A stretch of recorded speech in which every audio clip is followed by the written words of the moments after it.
We are chugging right along to 20.3, aldehydes, ketones, carboxylic acids, and esters. And here we're going to describe the structure and properties of them. So we're going to start with aldehydes and ketones. These guys are very closely related. Both of these contain what is called a carbonyl group. And this is a functional group where you have a carbon-oxygen double bond. Okay, and the carbon in this double bond is sp2 hybridized. A lot of times to react with them, you tend to have a Lewis base reacting with the carbon in the carbonyl. So this is a polar bond. So you do have the partial negative from the oxygen and a partial positive on the carbon from the oxygen with its electronegativity. So you can get some bases coming in here and attacking this carbon. One way to make them is through the oxidation of alcohols, and I'll talk more about oxidation in organic chemistry a little later. Now, some differences. Aldehydes are always at the end of a chain, and they are automatically carbon number 1. So if you have an aldehyde, you have C double bond O, and you have whatever R group is on one side, and the other side of the carbon has a hydrogen. So always on the end of a chain, and it's carbon number 1.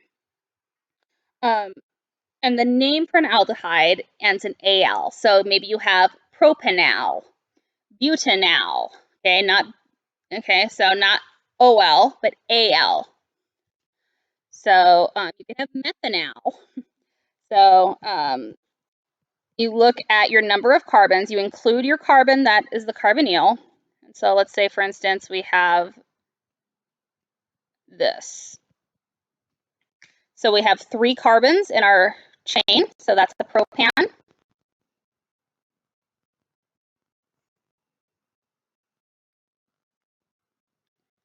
My pen is being laggy there.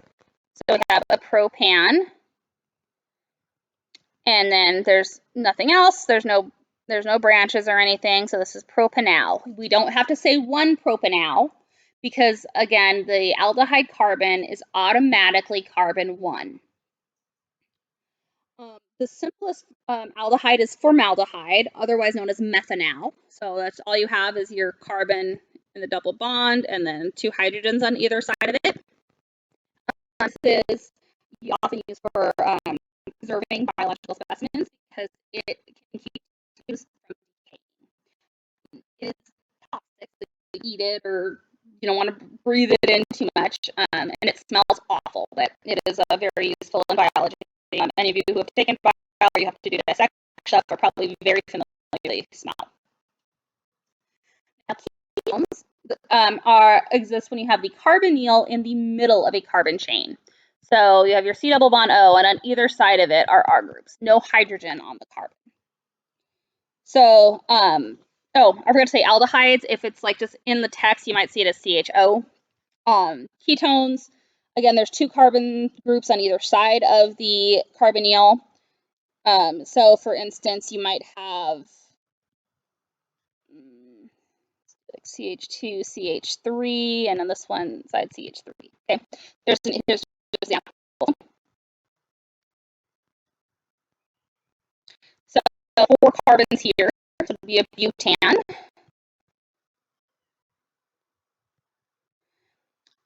There's no double bonded carbons, which is why it's can, and then it ends in O, so butanone. So we get rid of the E from butane and replace it with one. And I have to say that carbon 2 has the carbonyl, so this is 2-butanone. The simplest ketone is dimethyl ketone. There's 2 naming schemes. These guys have the common naming scheme, which I'll talk about. Your book doesn't cover it, so I'm not going to worry about testing you on it, but I will just give you a little heads up on it. But dimethyl ketone, aka acetone, is our simplest ketone by oxidizing to propanol. So acetone, which is your nail polish remover, for salts, for paint, all over the place. So again, this is vinyl, and then here's showing you the difference between an aldehyde and a ketone. Those of you who are interested in things like nutrient dietetics, and nursing actually, and the medical field, a lot of times they talk about ketones and urine Mandarin, and what they're talking about is sugars. And actually, a lot of sugars, they're technically aldehydes. But in the world of medicine, they're all considered ketones. I actually had this talk with one of my best friends who is a dietitian. She got her master's from Loma Linda and works as a diabetes educator. She's really awesome. So yeah, I was asking her about it. She goes, "Oh yeah, they're all just ketones to us. Not in this class." Okay, again, there's ketone. And then here's showing just the difference, ethanol or acetaldehyde versus a ketone called butanone. So again, this is 2-butanone. Actually, you know what? I made a mistake. Butanone, you don't have to say is 2-butanone because when you put the "one" and the carbon it's on, it's going to be carbon 2.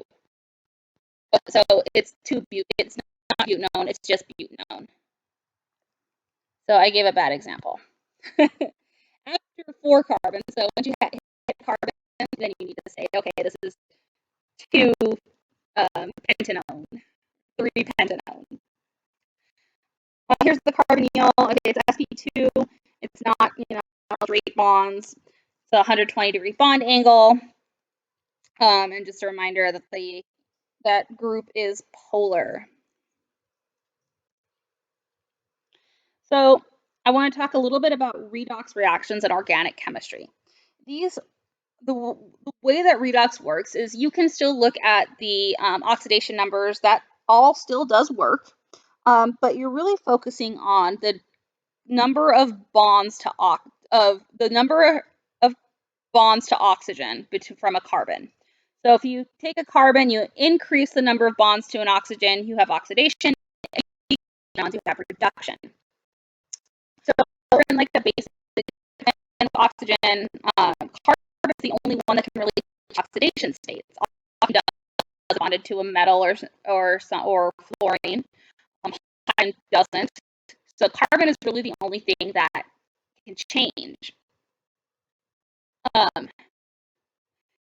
So it's a lot easier to just look at the number of bonds to oxygen. So if you take an alcohol and you oxidize it, and the OH is on the end of a chain. For those of you that are curious about terms, these are called primary alcohols. You get an aldehyde. If you oxidize an alcohol where the OH is in the middle of a chain, so these would be called secondary alcohols, or tertiary alcohols, but tertiary alcohols don't work. If the OH is in the middle of a chain, you make a ketone. But the carbon with the OH on it has to have a hydrogen on it for a reaction to occur. So if you have, let's see, OH,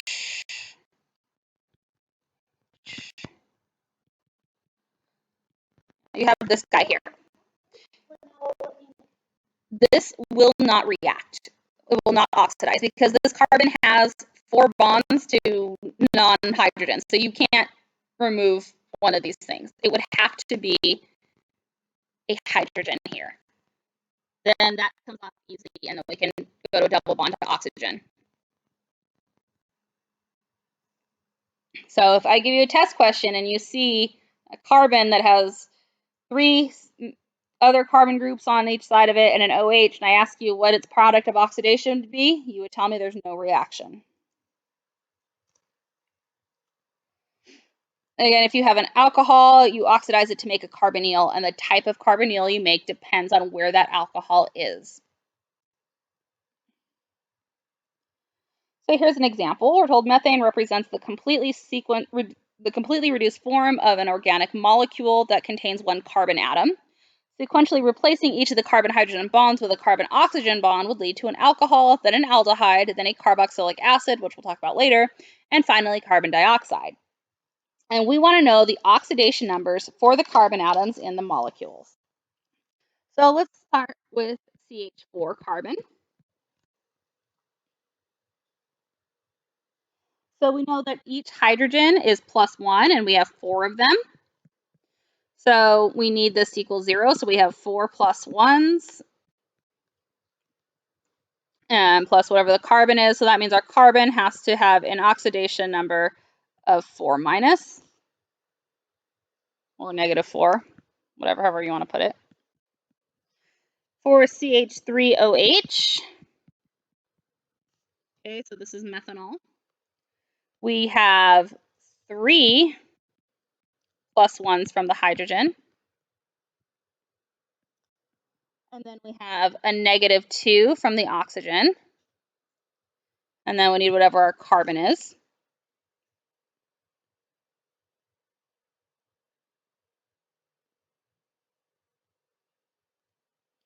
So then here, let's see, we have 3, 2. Oops, sorry, we still have 4 because we have these 3 hydrogen and then this other hydrogen. So sorry, 4 +1s plus the -2. So that means our carbon here has an oxidation state of -2.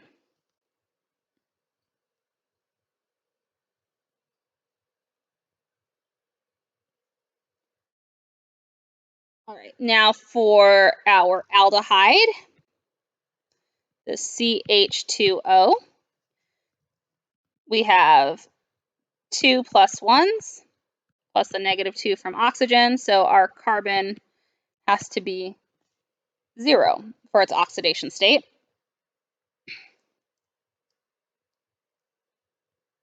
And now for our carboxylic acid, HCO2H, we have 2 hydrogens, so 2 +1s, plus 2 -2s from the oxygen.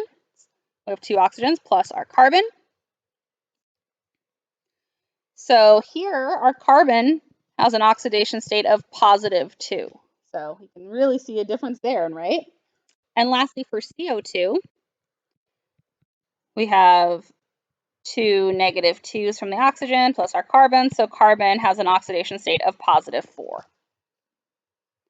So you can see the carbon being oxidized there, its oxidation number is going up every single oxidation reaction.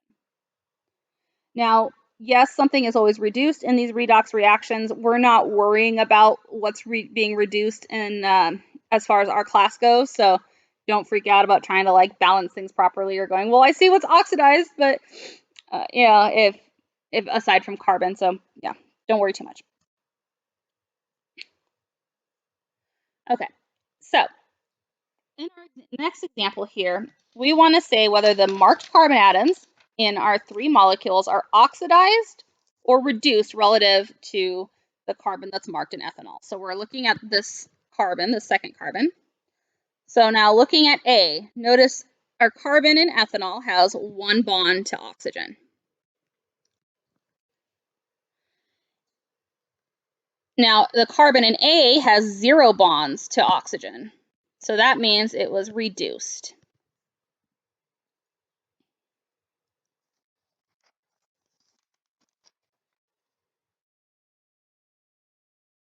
Now in B, we have 2 bonds to oxygen. The double bond counts as 2 bonds. Remember, we talked about how you have a sigma and a pi bond. So those are 2 bonds. So we went from 1 to 2, we have oxidized. And then in C, we have these 2 bonds, plus we have a third bond to this OH. So now we have 3 bonds to oxygen. So this is also oxidized.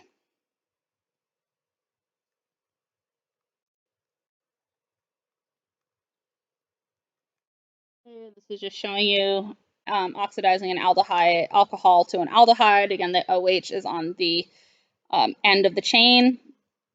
And then for to go from an aldehyde alcohol to a ketone, you have to have the OH in the middle of the chain, and you have to have a hydrogen on the carbon that the OH is on. So now we're going to talk about carboxylic acids and esters. Both of these have a carbonyl group with a second oxygen single bonded to the carbonyl carbon. So both of them, you have a C double bond O and then CO. Carboxylic acids, the oxygen, that single bonded oxygen, has an OH. So sometimes you see these, they might be written as COOH. The way we name them, you drop the E from the alkane name and change it to oic acid. So propanoic acid. Okay, that carbon is automatically carbon 1. So you can kind of take your aldehyde name. So you name it, if you have propanal, propanoic acid. They also have common names. I've decided I'm actually not going to talk about the aldehyde common names. We're not worrying about it, so don't worry about it here. And then the way that we make them is we oxidize aldehydes, which are made by oxidizing alcohols. Acetic acid, aka ethanoic acid, is vinegar, or very concentrated vinegar. Now, for my 21 and up crowd, because I know if you're under 21, you're good, right? If you've ever opened a bottle of wine, had a glass, and let's say even if you recork it and you put it away and you forget about it for a while, if you were to go and try to drink it or you smell it, you smell vinegar. And that is because the ethanol has oxidized to ethanal, which then oxidized further to ethanoic acid, aka vinegar. So this is why once you open a bottle of wine or champagne or basically any type of alcohol, you don't want to leave it for too long. Unless you're my mother-in-law, who actually said that she likes the vinegar taste and is fine drinking old wine. I try not to judge, but oh man, I can't do it. So when you get to go to a lab again, you will for sure have to use glacial acetic acid at one point, which is basically concentrated acetic acid. So if the best way to describe the smell of it is if you took vinegar and you put it inside of a helmet, like an astronaut helmet, and stuck your head in it and just breathed. It's so strong. Another carboxylic acid is methanoic acid, also known as formic acid. This is the simplest one, and this is what causes pain and burning from ant or wasp stings. So I've been bit by a red ant before, and I've been stung by wasps, and it hurts, and it's mostly from formic acid. These guys can also react with bases to form ionic salts. So they form, so you take the oic acid name and change it to O8. So propanoic acid, you would make propanoate ion or maybe sodium propanoate. So if you're looking at just the ion, you'd say blah, blah, blah, propanoate ion. But if you have your metal cation that's also there from the base reaction, like you precipitated out the salt, then yeah, maybe you have potassium propanoate or something. Now esters have an R group that's attached to that single bonded oxygen. So, oops. So this now has some type of carbon chain. So the way we name these, we drop the E from the alkane root and we change the ending to O8. Plus, you add the R group that's off of the oxygen as a branch in front of the name. So ethyl propanoate. So that propanoate, think of that salt, the carboxylate salts. Okay, so that's what we call those salts. And then we say ethyl instead of like, oh, it's not sodium, and that's what it's ethyl. These tend to smell good and tend to give odors and flavors to many things. They can also be found as fats in nature.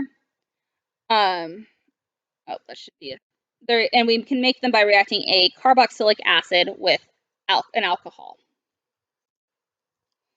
So these are some examples of some esters. The raspberry odor is isobutyl formate, apples butyl acetate, pineapple ethyl butyrate. Some of them are really cool looking. Honey is methyl phenyl acetate. Wintergreen is methyl salicylate. Rum, propyl isobutyrate. Oh gosh, I want to say banana is isopropyl.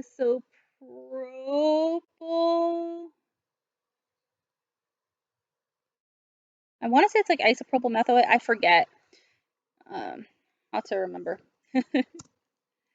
And here's just kind of showing you ethanoic acid versus methyl ethanoate. Just an example of an acid versus an ester. So here's how we can make those these carboxylate salts. So we take like a strong base, NaOH. So it has Na plus and OH minus. And that OH minus grabs this hydrogen off of our acid, takes off as water. And then we have this negatively charged this is doing propionic, so this would be propionic, propionate ion.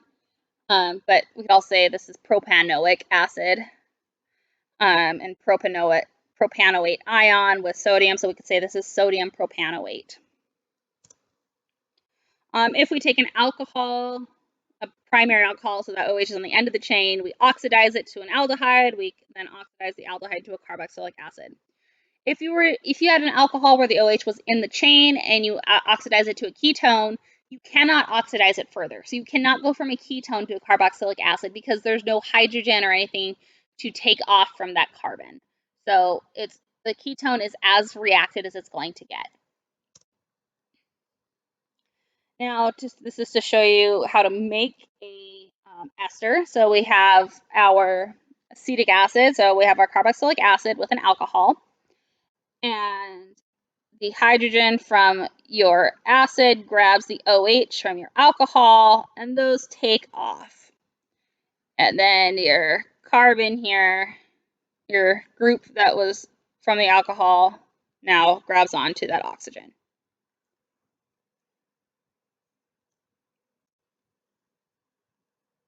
And there's over 350 different volatile molecules. Many of them are esters that have been identified in strawberries.